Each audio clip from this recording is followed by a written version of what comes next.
জামাই ষষ্ঠীতে চলে গেলাম বাবার বাড়িতে। তোমাকে ছাড়া এই প্রথম ষষ্ঠী আমাদের, তোমাকে ছাড়া এই প্রথম আয়োজন আমাদের জন্য। এই বাড়িতে ঢুকলে মনে হয় একরাশ শূন্যতা বুকের ভেতরটা হাহাকার করে ওঠে। চোখ বন্ধ করলে ভাবি এই বুঝি তোমায় দেখতে পাবো, কিন্তু কই, আসলে কি জানো তো, এই জীবনের সমস্ত পূর্ণতা তুমি ছাড়া একেবারেই শূন্য।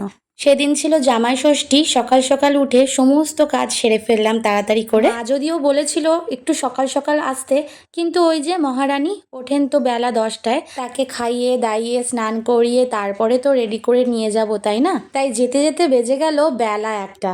আসলে যতদূর জানি আমাদের বাড়িতে ষষ্ঠীর কোনো নিয়ম নেই, মানে জামাই ষষ্ঠী।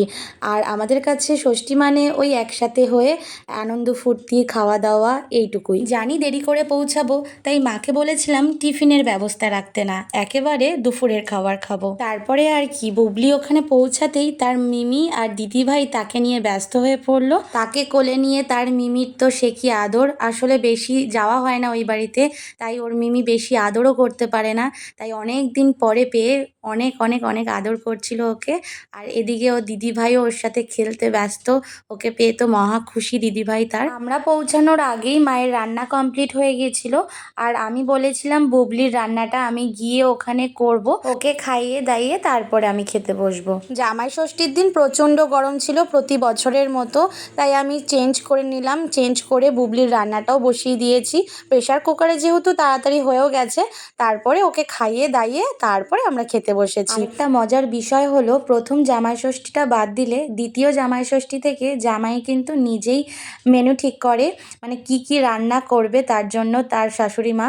আর অ্যাকচুয়ালি ও তো খেতে খুবই ভালোবাসে তোমাদের দাদাভাই, আর মাও ওকে জিজ্ঞেস করে নেয় যে এইবার জামাই ষষ্ঠীতে কি খেতে চায়। তো সেই অনুসারেই জামাইয়ের জন্য রান্না করে আমার মা। খুবই সিম্পল আয়োজন, কারণ খুবই গরম পড়েছে, তাই অনেক ধরনের রান্না স্ক্রিপ্ট করতে বলেছিল তোমাদের দাদাভাই, যে একসাথে গরমে এত কিছু খাওয়া যায় না।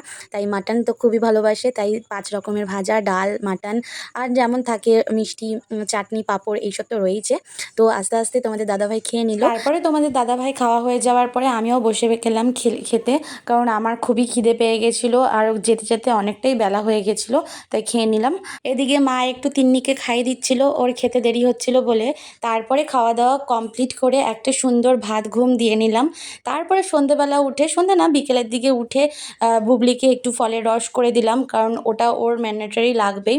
আর এদিকে বিকেল হতে না হতেই বৌদি নিয়ে এসেছে আমাদের জন্য এক গাদা খাবার। আর আমাদের ওই বাড়িতে যাওয়া মানেই বৌদি একটার পর একটা কিছু না কিছু খাবার নিয়ে আমাদের সামনে পেশ করে। বিকেল হতে না হতেই দই মিষ্টি, আম, লিচু এইসব কেটে সাজিয়ে গুছিয়ে খাবার দেওয়া। এই জন্য তো মাঝে মাঝে আমার সাথে বৌদি ঝামেলা লেগে যায় এই খাবার দাবারের ব্যাপার নিয়ে। আমি খাবো না আর জোর করে আমাকে খাওয়াবেই। এই জন্য খাওয়া দাওয়ার পর্ব কমপ্লিট করে চলে গেলাম ছাদে। ছাদে বেশ হাওয়া দিচ্ছিল, আর তিন্নির তো ছাদে যেতে খুবই ভালোবাসে। তার মধ্যে আজকে তার বনুকে পেয়ে আনন্দের সীমা নেই। তারপরে ছাদের হাওয়া টাওয়া খেয়ে নিচে চলে আসলাম। আর এদিকে তিন্নি তো পিছনের কাছে ভীষণভাবে বায়না করছে যে মেলা এসছে সামনে, গোলবাগানের মেলা, তো সেখানে নিয়ে যেতেই হবে। অ্যাকচুয়ালি বেসিক্যালি ছোট থেকে দেখছি যে গোলবাগানের মেলাটা এই টাইমেই আসে, মানে জামাই ষষ্ঠীর সময়ই আসে। আর পুরো মেলায় কিন্তু বৃষ্টির জলে মানে কাদা প্যাচপ্যাচে হয়ে থাকে। তো যাই হোক, ও ঘুরে টুরে চলে আসলো। আর আসার সময় তোমাদের দাদাভাই নিয়ে এসছে বড় বড় রোল। সত্যি বলতে পেটে জায়গা না থাকলেও ওই রোল দেখে লোভ সম্বরণ করতে পারলাম না, টপ টপ করে খেয়ে তো নিলাম। আর রাতে খাওয়ার জন্য আর কোনো জায়গা নেই পেটে, তাই রোল খেয়েই রেডি সেডি হয়ে বাড়িতে চলে আসলাম। যাওয়ার সময় যেমন আনন্দের সঙ্গে গেছি, বাড়িতে ফেরার সময় সেরকমই মন খারাপ ছিল। তো এইভাবেই কাটালাম এবছরের জামাই ষষ্ঠী। আমাদের এই জামাই ষষ্ঠীর ব্লগটা অনেক দেরিতে পোস্ট করলাম, তো অবশ্যই জানিও তোমাদের কেমন লাগছে। আরও একটা নতুন ভিডিওর সঙ্গে দেখা হচ্ছে, তো টাটা।